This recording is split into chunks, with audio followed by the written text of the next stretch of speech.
నమస్తే, welcome to రచ్చ media. మార్చి నెలలో జరగనున్న బలుసులమ్మ అమ్మవారి జాతర కార్యక్రమానికి తొలి చందాగా 5,55,000 రూపాయలను ప్రకటించారు తాడేపల్లిగూడెం ఎమ్మెల్యే బొలిశెట్టి శ్రీనివాస్. జాతర కార్యక్రమంలో భాగంగా పట్టణంలోని ఆడపడుచులకు పసుపు కుంకుమ గాజుల పంపిణీ కార్యక్రమాన్ని ఆయన ప్రారంభించారు. జాతర కార్యక్రమంలో దేశ విదేశాల్లో వివిధ ప్రాంతాల్లో స్థిరపడ్డ తాడేపల్లిగూడెం వాసులందరూ పాల్గొన్నారని పిలుపునిచ్చారు. రానున్న రోజుల్లో ప్రతి 5 సంవత్సరాలకు ఒకసారి జాతర జరిగేలా చర్యలు తీసుకుంటున్నామన్నారు. బొలిసలమ్మ జాతరను 2014లో నిర్వహించమని, మళ్లీ 11 ఏళ్ల తర్వాత తాను ఎమ్మెల్యేగా ఉండగా జాతర కార్యక్రమం నిర్వహించుకోవడం ఆనందంగా ఉందన్నారు. కార్యక్రమంలో ఆలయ కమిటీ అధ్యక్షుడు శ్రీరంగం అంజిబాబు, కళ్యాణ్ రామచంద్రరావు తదితరులు పాల్గొన్నారు.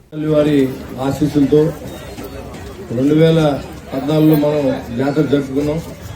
ఇవాళ 2022 సంవత్సరం మార్చి నెల 12వ తారీఖున జాతర ఉత్సవాలని ప్రారంభించడానికి పెద్దలు నిశ్చయించడం, ఈ కార్యక్రమంలో పెద్ద ఎత్తున అందరూ పాల్గొని ఈ కార్యక్రమాన్ని జయప్రదం చేయవలసిన అవసరం ఉంది. ఎందుకంటే జాతర జరిగిన తర్వాత తాడేపల్లిగూడెం పట్టణ పరిస్థితి ఎంత మారిందో కూడా మీరు చూశారు.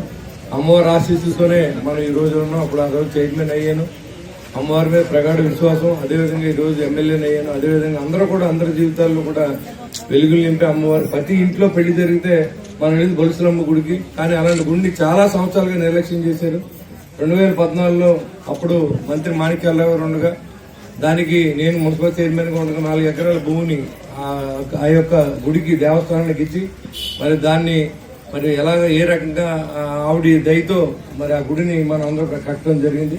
ఆ రోజు సహకరించిన పెద్దలు కానీ, ఈ రోజు జాతర సహకరించబోయే పెద్దలు కానీ అందరూ కూడా గ్రామ వెలువేలు ఆశీస్సులు మనందరికీ ఉండాలని, మీ అందరూ కూడా వచ్చి అమ్మవారి కృపకు పాత్రలు అవ్వాలని ఈ రోజు గాజుల పంపిణీ కార్యక్రమం, ఈ పసుపు కుంకుమతో ప్రతి సోదరి బాగుండాలనే ఉద్దేశంతో ఈ కార్యక్రమం చేపట్టాం. పసుపు కుంకుమ అదేవిధంగా గాజుల్ని ఇస్తారు. అవన్నీ తీసుకుని మనం రేపు రాబోయే 12వ తారీఖు అమ్మవారి జాతరకి మన పిల్లలు ఎక్కడున్నా, మన రక్త బంధువులు ఎక్కడ ఉన్న వాళ్ళందరినీ కూడా ఇక్కడికి పిలిచి ఆ రోజు పండగ, ఈ సంవత్సరం 2 పండుగలు, ఒకటి సంక్రాంతి చేసుకున్నాం మొన్న, అది ఎవరి కుటుంబంలో వాళ్ళు చేసుకుంటారు, కానీ ఇది జాతర అందరూ కలిసి చేసుకునే జాతర కాబట్టి ఈ పండుగను కూడా మీ అందరూ జయప్రదం చేస్తారని ఆశిస్తా ఉన్నా. ఎందుకంటే ఖచ్చితంగా ఇది డబ్బుతో పని అయినప్పుడు కూడా మీకు ఎలాంటి శ్రమ అవసరం లేదు. అవన్నీ మేము జాతరగా వెనకాల ఉండి ఆ డబ్బు అంతా సమకూరుస్తూ అమ్మవారిని సమకూర్చుకుంటుంది. నేను మొట్టమొదట చందాగా ఆ రోజు మొట్టమొదటి చందా నేనే ఇచ్చాను, 1,25,000 రూపాయలు. ఈ రోజు 5,55,550 రూపాయలు